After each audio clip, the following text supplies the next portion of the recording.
खरं सांगायचं म्हणजे या संस्थेचे माझं एवढं नाव जोडलं गेलं की सर आता देखील पोलीस झालोय, पण असं वाटायला लागलं की हे पण पोस्ट रिजेक्ट करावी आणि अजून थांबावे इथं. हे धरणीची आन तुला जीवाचा रान कर तू पेटून राहू भार वादळ वाऱ्यात र तू ऍग्रोवनसारखे लोक आपल्यासाठी करताय, त्याला माहिती देतात.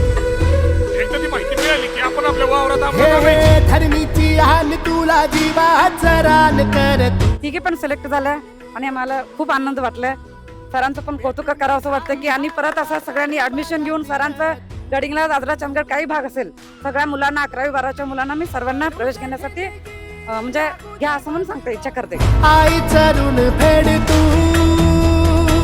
अंधार भेद उजेड पाड पहाट नवी कर तू लढार तू लढार तू लढार तू बळीराजा वाट हीर तुझीच तू झोकून दे बळीराजा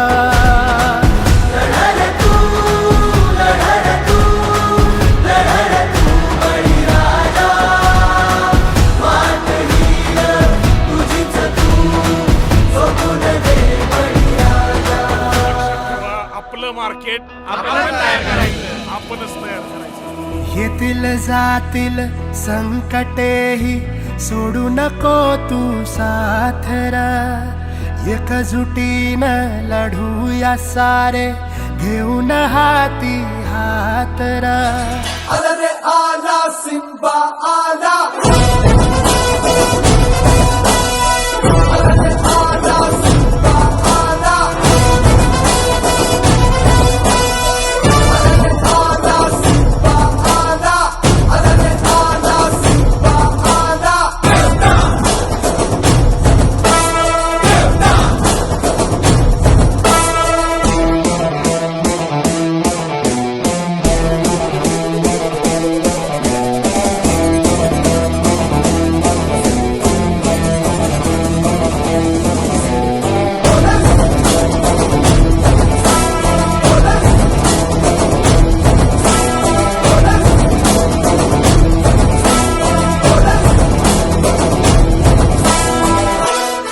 फेटा हा असा भेटत नाही.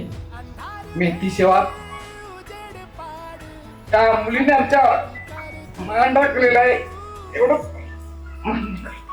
लढार तू लढार तू लढार तू बळीराजा. प्राध्यापक अर्जुनरावजी आबिटकर यांच्या उपस्थितीत इथं संपन्न होत आहे. बळीराजा लढार तू लढार तू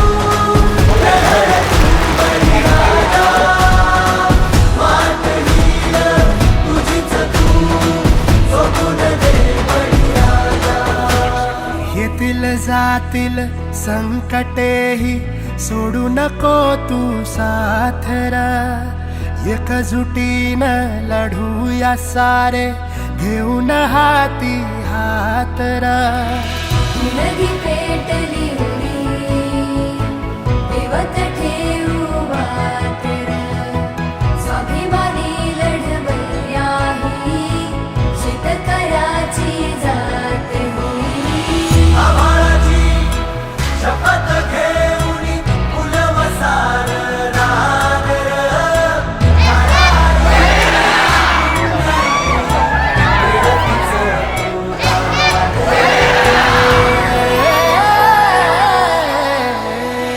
पडू दे ठिणगी लागू दे बनवा आई चरून फेड तू अंधार वाद नाही. येणाऱ्या आर्मी भरतीमध्ये आज ही 30 झालीत. माझा अंदाज 90 मुलं येणाऱ्या भरतीला येतं म्हणजे तुम्हाला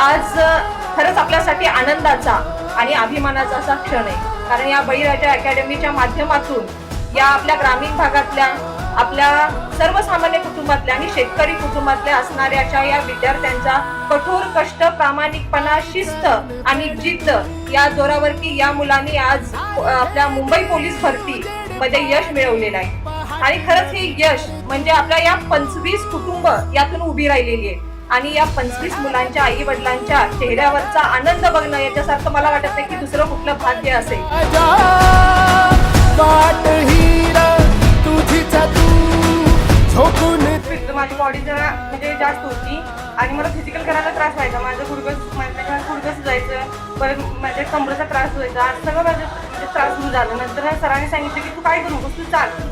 पण चालायचं मला लाज वाटायची चालायला, कारण की सगळी पळायची आणि मी चालायची. त्यावेळेला सर म्हणायचं की तू चाल असं म्हणून मला सगळे सर सांगायचे.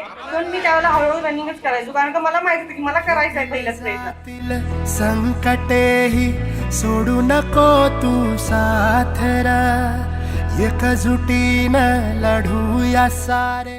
म्हणजे अजून पण या संस्थेनं जायला असं कुठेतरी वाटायला की राहाव्या इथंच, पण नाही, कुठेतरी निरोप द्यावा लागतो प्रत्येक गोष्टीला. या संस्थेचं खूप आभारी आहे मी. आणि दुसरी गोष्ट म्हणजे माझ्या आई वडिलांनी खूप काही केलं माझ्यासाठी. देव आहे का माहित नाही, पण मी माझ्या आई बाबांच्या देव 100% बघितलाय. सुटले धागे उरले मागे. पप्पा मला वाटतं इथं घालून गेल्यापासून 4-5 दिवस जेवलं नव्हतं सरळ घरात.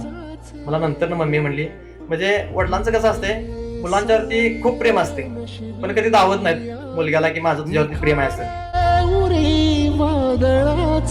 तर दुसऱ्या दिवशी पप्पांनी आले त्या दिवशी मला असं वाटलं की पप्पांनी जाऊन घट्टी मिठी मारावी. पण मुलं कधी असं वडिलांना मिठी मारणं वगैरे असं होत नाही, कारण मुलींचं असतं की सारखं वडिलांसोबत चांगलं असतं, त्यामुळं मिठी वगैरे मारणं वगैरे हे असतं मुलींसोबत असतं. पण मुलग्याला सक्सेस झाल्याच्यावर वडिलांना मिठीच मारता येतं. मी निकाल बघितला आणि पप्पांनी घट्ट मिठी मारली.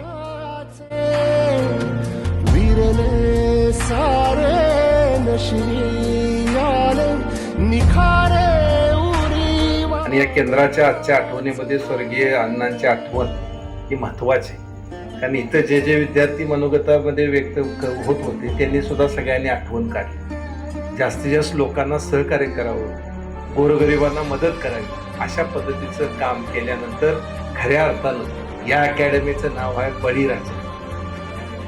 आणि या बळीराजा अकॅडमीला साजेस अशा पद्धतीचं काम करावं. मी कुठे शिकलोय तर बळीराजामध्ये शिकलो.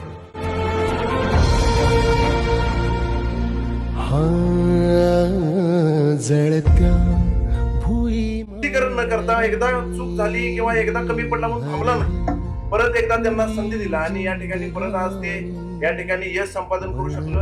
या सुद्धा पुढच्या येणाऱ्या टीमला शुभेच्छा देतो. थांबतो. जय हिंद, जय महाराष्ट्र.